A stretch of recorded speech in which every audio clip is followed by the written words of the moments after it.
I just saved this dresser from distress and extensive damage using only materials I had lying around the house, which makes this a totally free project. So if you don't want to spend hundreds of dollars on distressed furniture and you're not afraid to go dumpster diving or thrifting, you can save a ton of money by saving your own distressed furniture like this dresser. Come on, I'll show you how it's done.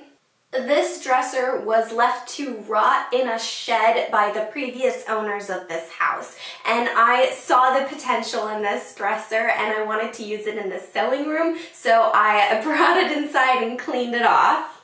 I started by separating the drawers from the base of the dresser. I threw out all the moldy, rat poop infested rags because there is a limit to sustainability. Humans are not going to be totally zero waste. You can throw out rags that have rat poop on them. And then I took a really good look at all the damage that has been done to these drawers. There's a mix of some sort of oil, maybe mildew, and maybe rat pee. I'm not really sure what's on all of these drawers. So I started cleaning the drawers first with a solution of warm soapy water that turned really black and gross after I finished cleaning the drawers. And then I made a mixture of bleach and cold water and really liberally bleached all the surfaces of the drawers. This will hopefully kill off any bacteria that was growing on the surfaces, any potential mold, even though it might not even be mold, it might just be oil and stuff from being used as a workbench. And I laid them out overnight to dry just in case there was mold or mildew on these drawers. This will give the wood enough time to really dry out and not keep any of that moisture inside. But the base of the dresser wasn't in much better condition either. The back was really horrible, so I ended up just taking the whole thing off completely. I washed the dresser using the warm soapy water mixture that also got really gross and black, and topped it off with a mix of cold water and bleach. But after ripping the back off and cleaning up both the drawers and the base of the dresser, I think the base of the dresser actually came out looking a little bit cleaner, like a little less greasy and oily. Some of the filth and grease came off really easily, but some of it didn't come off at all. I think that side might have some rust on it, that somebody was like cleaning something that had rust on it and it like sprayed onto the dresser. I'm not really sure, but it's reddish brown colored and it doesn't come off at all even with the bleach. And there's a big spot on top of the dresser that had some sort of paint thinner can sitting on top of it where all the paint along the base of the can has come off. And I did touch up the wheels a little bit too. Once the drawers and the dresser were dried, I was able to bring them upstairs and start filming them with my video camera rather than taking pictures with my phone. Why are you chewing on my leg? You little weirdo. I'm gonna get you. Oh. You are a maniac. You're a crazy Cujo. You're a cat and we love you. You're so loud and noisy. Cujo. Don't you knock over that camera. I'm gonna get you.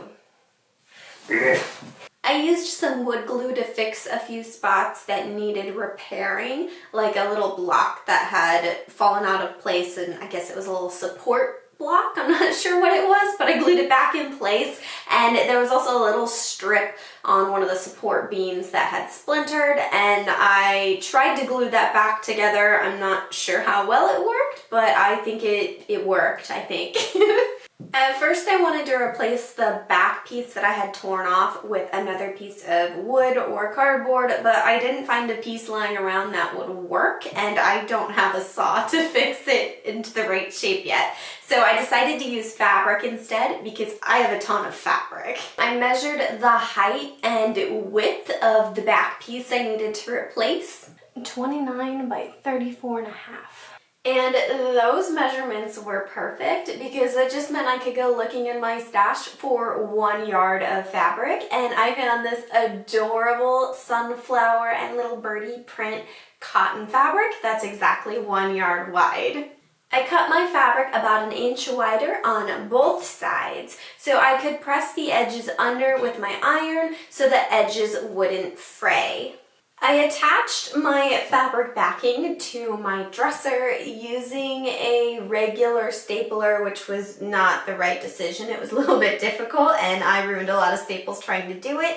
And if you can and you're trying to attach something like this with staples, you use a proper staple gun. But after some finagling, I was able to get the backing stapled on. I really love this sunflower print, and I know nobody's ever gonna see it because the backing of this dresser is gonna be up against a wall, but it's like sewing a print into the lining of a jacket. Like, you know it's there, and you see it every once in a while when you go looking for it. And maybe fabric isn't the best choice for the backing of a dresser, but I'm happy with it. And it doesn't need to be perfect because this is already a distressed dresser in the first place. And now for the drawers, which are still pretty gross, and I wanted to just completely cover up all the stains on them. So I decided to use some wallpaper that my mother-in-law gave me to kind of act like contact paper would, but still had to apply it like wallpaper. So going into the wallpaper, I had to cross my fingers that it would turn out right because I've never installed wallpaper before and I didn't know if it would even work on wood. So I got to measuring my drawers, which I found out pretty quickly were not even measurements. The bottom of the drawer ended up being 13.5 inches wide on the edges and 14 inches wide in the middle. And while the depth of the drawers was just over 5.5 inches in most places, where the wood had warped, it was closer to 6 inches.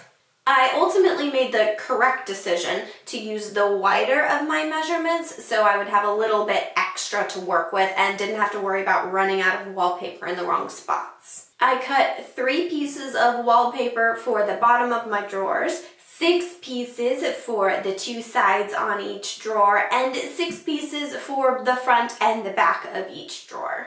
I ultimately had to kick Cujo out of the room because he was just wanting to eat all the little slivers of wallpaper, like this little piece that ended up still in the room, didn't get cleared out.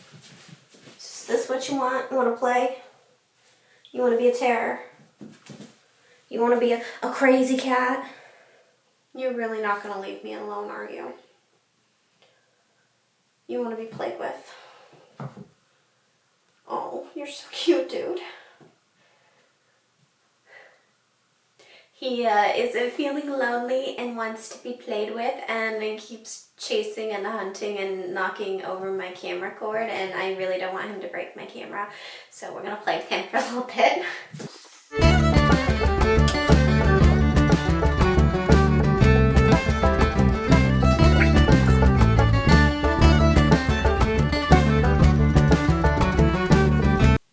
Don't go over to the camera, come on.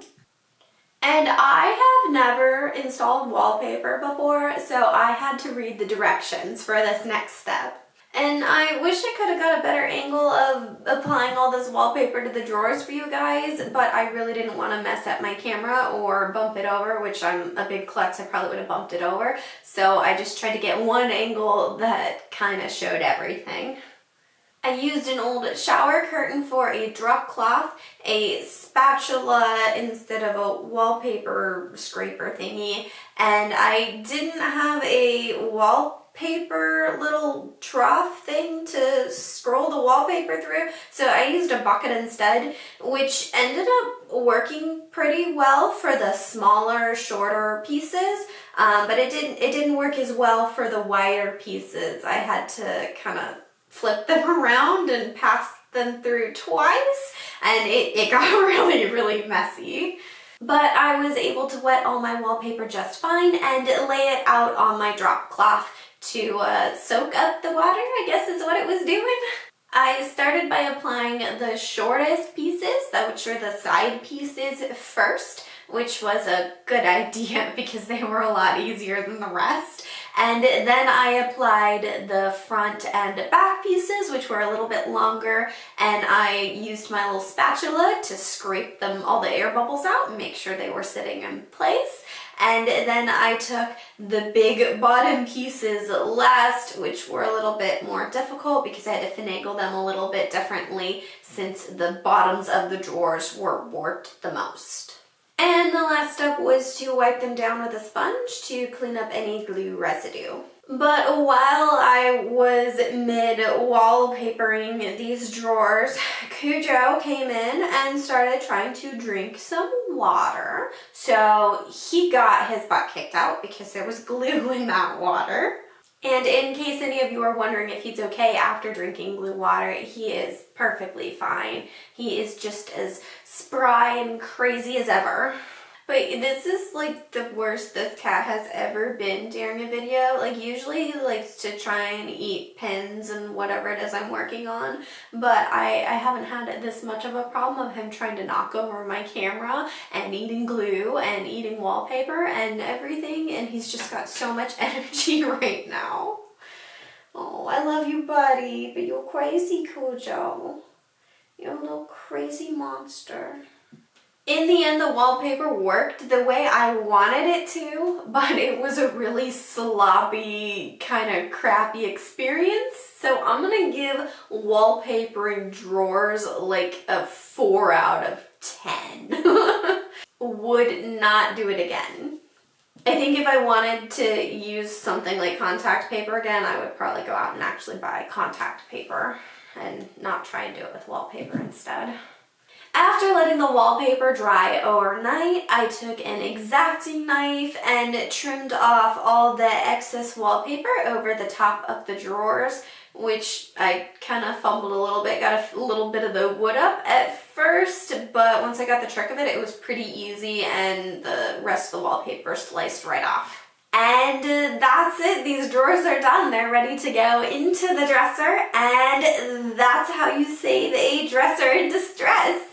It took a little bit of elbow grease and a lot of time to do. Normally it would have taken me like a week or 2 weeks to do this, but I took a month. I took a month to do this time because I just didn't have the energy for it and I wanted to do it faster. But yeah, you could probably do it faster if you wanted to do something similar. It wasn't that hard. It just took a lot of energy to do. But there you have it, a free to affordable, depending on how good you are with your resources, way to get distressed furniture.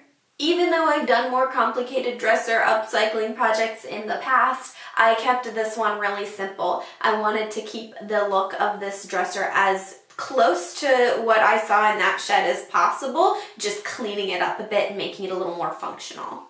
I really wanted to keep the tulips the way they were because they reminded me of a dresser that my sister hand painted when we were little girls, and I wanted to keep that look because it's really nostalgic for me. But also I like the colors and I like the distressed look. I thought it would make a really cute addition to my sewing room, which I am in the midst of working on. So make sure you're subscribed to my channel if you want to see what else I'm doing with my sewing room. And if you didn't watch me make these curtains last week, go ahead and watch that video. I thank you guys so much for watching my video today, and I will see you as soon as I possibly can.